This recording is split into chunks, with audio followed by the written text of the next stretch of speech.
بسم اللہ الرحمن الرحیم۔ السلام علیکم۔ آج میں بیان کروں گا کہ مسلمان فرقوں میں کیوں بٹے ہوئے ہیں۔ جب مسلمان ایک ہی قرآن کی پیروی کرتے ہیں تو ان میں اتنے زیادہ فرقے اور مکاتب فکر کیوں ہیں؟ دراصل مسلمان آج تقسیم ہو گئے ہیں۔ المیہ یہ ہے کہ اسلام میں ایسی تقسیم کی کوئی گنجائش نہیں ہے۔ اسلام اپنے پیروکاروں میں اتحاد کو فروغ دینے پر یقین رکھتا ہے،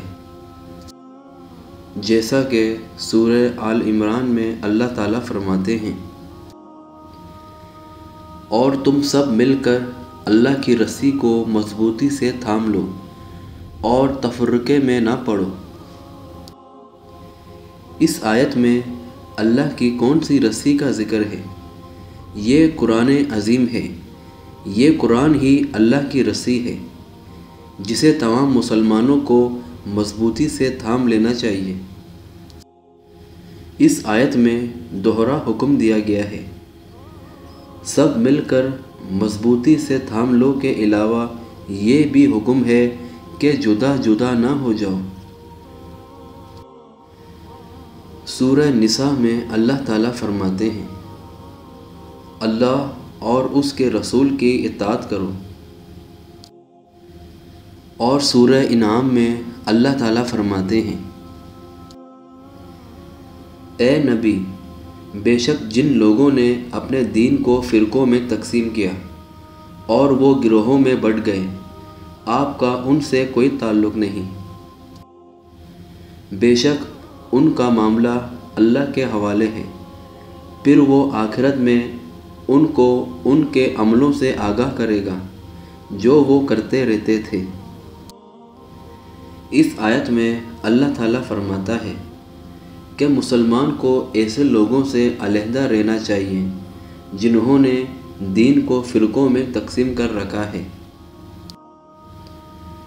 لیکن جب کسی مسلمان سے کوئی پوچھتا ہے کہ تم کون ہو تو عام طور پر یہی جواب دیا جاتا ہے، میں سنی ہوں یا میں شیعہ ہوں۔ کچھ اپنے آپ کو حنفی، شافعی، مالکی اور حنبلی کہتے ہیں۔ کوئی کہتا ہے میں دیوبندی ہوں اور کوئی بتاتا ہے کہ میں بریلوی ہوں۔ ایسے مسلمان سے کوئی یہ پوچھ سکتا ہے کہ ہمارے پیارے نبی محمد صلی اللہ علیہ وآلہ وسلم کیا تھے؟ کیا وہ حنبلی یا شافعی یا حنفی یا مالکی تھے؟ جواب ملے گا بالکل نہیں، وہ اللہ کے ان تمام پیغمبروں کی طرح مسلمان تھے جو ان سے پہلے آئے تھے۔ قرآن بیان کرتا ہے کہ حضرت عیسیٰ علیہ السلام مسلمان تھے جب انہوں نے اپنے حواریوں سے کہا۔ سورہ آل عمران میں ہے،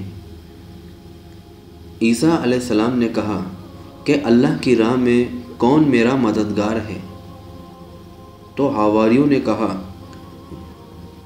ہم اللہ کی راہ میں آپ کے مددگار ہیں، ہم اللہ پر ایمان لائے ہیں اور آپ گواہ رہیں کہ ہم مسلمان ہیں۔ ان الفاظ سے واضح ہے کہ حضرت عیسیٰ علیہ السلام اور ان کے پیروکار مسلمان ہی تھے۔ اسی طرح سورہ آل عمران میں اللہ تعالیٰ فرماتے ہیں، ابراہیم علیہ السلام نہ تو یہودی تھے نہ عیسائی، بلکہ وہ تو خالص مسلمان تھے۔ اسلام کے پیروکار اس امر کے پابند ہیں کہ وہ اپنے آپ کو مسلمان کہیں۔ اگر کوئی شخص اپنے آپ کو مسلمان سمجھتا ہے تو جب اس سے پوچھا جائے کہ تم کون ہو تو اسے کہنا چاہیے میں مسلمان ہوں، اور اسے حنفی یا شافعی وغیرہ نہیں کہنا چاہیے۔ سورہ حامیم السجدہ میں اللہ تعالیٰ فرماتے ہیں، اور اس سے زیادہ اچھی بات والا کون ہے جو لوگوں کو اللہ کی طرف بلائے اور نیک کام کرے اور کہے کہ میں یقیناً مسلمانوں میں سے ہوں۔ دوسرے لفظوں میں قرآن کی یہ آیت یہ کہنے کا حکم دیتی ہے کہ میں مسلمان ہوں۔ نبی کریم صلی اللہ علیہ وآلہ وسلم نے 7 ہجری میں غیر مسلم حکمرانوں کو اسلام کی دعوت قبول کرنے کے خطوط لکھوائے۔ روم، مصر، حبش کے عیسائی حکمران کے نام خطوط میں آپ نے سورہ آل عمران کی آیت 64 بیان کرتے ہوئے یہ الفاظ لکھوائے: تم کہو، گواہ رہو کہ ہم مسلمان ہیں۔ کچھ لوگ سنن ابو داؤد میں حضرت معاویہ رضی اللہ تعالی عنہ کی حدیث کا حوالہ دے سکتے ہیں۔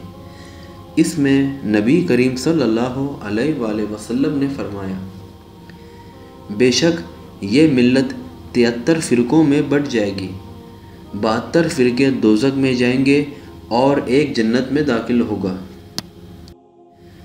حدیث یہ بتاتی ہے کہ نبی کریم صلی اللہ علیہ وآلہ وسلم نے 73 فرقے بننے کی پیش گوئی کی۔ آپ نے یہ نہیں کہا کہ مسلمانوں کو فرقوں میں تقسیم ہونے کی شعوری کوشش کرنی چاہیے۔ قرآن عظیم ہمیں فرقے بنانے کی ممانعت کرتا ہے۔ جو لوگ قرآن پاک اور صحیح حدیث کی تعلیمات کی پیروی کرتے ہیں اور فرقے نہیں بناتے اور نہ لوگوں کو تقسیم کرتے ہیں، وہ صحیح راستے پر چلنے والے ہیں۔ جامع ترمذی میں حضرت عبداللہ بن عمرو رضی اللہ تعالی عنہما کی حدیث کے مطابق نبی کریم صلی اللہ علیہ وآلہ وسلم نے فرمایا: میری امت 73 گروہوں میں بٹ جائے گی اور ان میں سے تمام گروہ جہنم میں جائیں گے سوائے ایک گروہ کے۔ راوی نے پوچھا: یہ کون سا گروہ ہوگا؟ جواب دیا: وہ گروہ جو اس راستے پر ہے جس پر میں اور میرے صحابہ ہیں۔ قرآن عظیم کی بہت سی آیات میں کہا گیا ہے: اللہ اور اس کے رسول کی اطاعت کرو۔ ایک سچے مسلمان کو قرآن اور صحیح حدیث کی پیروی کرنی چاہیے اور کسی بھی عالم یا امام سے متفق ہو سکتا ہے جب تک اس کے افکار و نظریات قرآن اور حدیث کی تعلیمات کے مطابق ہوں، اور اگر اس کے نظریات اللہ تعالیٰ کے احکامات اور نبی کریم صلی اللہ علیہ وآلہ وسلم کی سنت کے برعکس ہو تو پھر ان کی کوئی اہمیت نہیں، چاہے وہ کتنا ہی بڑا عالم یا دینی رہنما ہو۔